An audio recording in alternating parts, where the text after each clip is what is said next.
Mes chers amis, par une belle nuit d'été, élevons-nous jusqu'au firmament. Nous y trouverons notre prédicateur d'aujourd'hui. Ce prédicateur préside à la nuit comme le soleil préside au jour.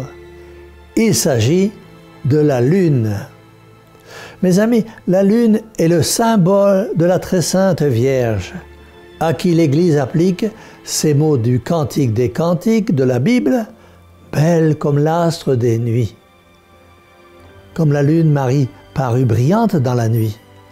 Quand elle vint au monde, la masse des hommes était plongée dans les ténèbres de l'idolâtrie et ignorait le vrai Dieu.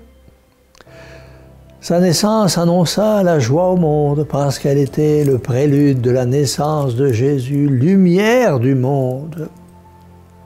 Marie fut elle-même, dès le premier instant, l'astre lumineux, empruntant sa lumière au soleil de justice, car dès le premier instant, celui qui voulait être son fils lui donna la science infuse et toutes les vertus, car elle commença par où les plus grands saints finissent.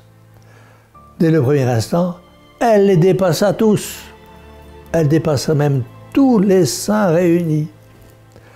Comme la lune reçoit du soleil tout son éclat, ainsi Marie reçut de son Fils Jésus toute sa splendeur, et jamais aucun obstacle, aucun péché, aucune imperfection, aucune attache purement humaine n'arrêtèrent les rayons de ce soleil et n'empêchèrent Marie de les refléter tous.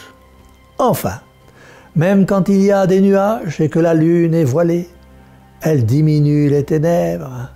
C'est bien aussi le rôle de Marie pour ceux qui sont encore dans les nuages de l'incrédulité et du péché.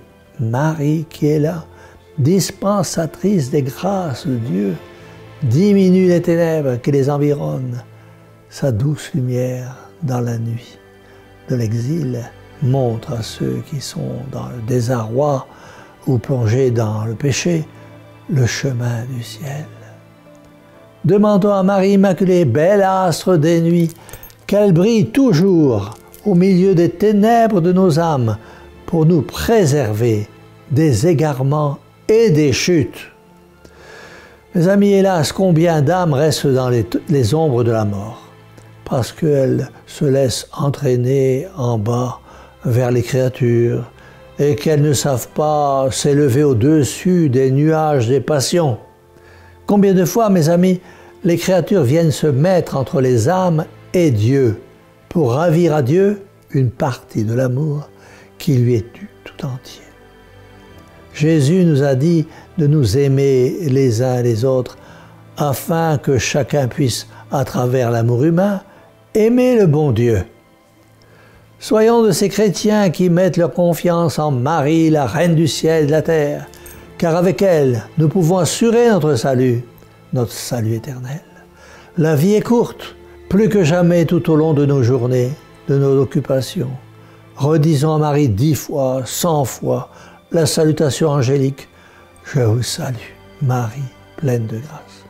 Elle sera notre soutien dans nos travaux, notre réconfort dans l'épreuve, notre force dans les tentations, notre aide dans les difficultés, notre consolation à notre heure dernière, notre passeport pour l'éternité. Oh mes amis, qu'il est bon, qu'il est doux d'avoir pour mère la mère de notre Seigneur Jésus-Christ. Alors, tous ensemble, disons-lui, Mère au cœur douloureux et immaculé, sauvez-nous. Et que la bénédiction du Dieu Tout-Puissant, Père, Fils et Saint-Esprit, descende sur vous tous et y demeure à jamais. Ainsi soit-il.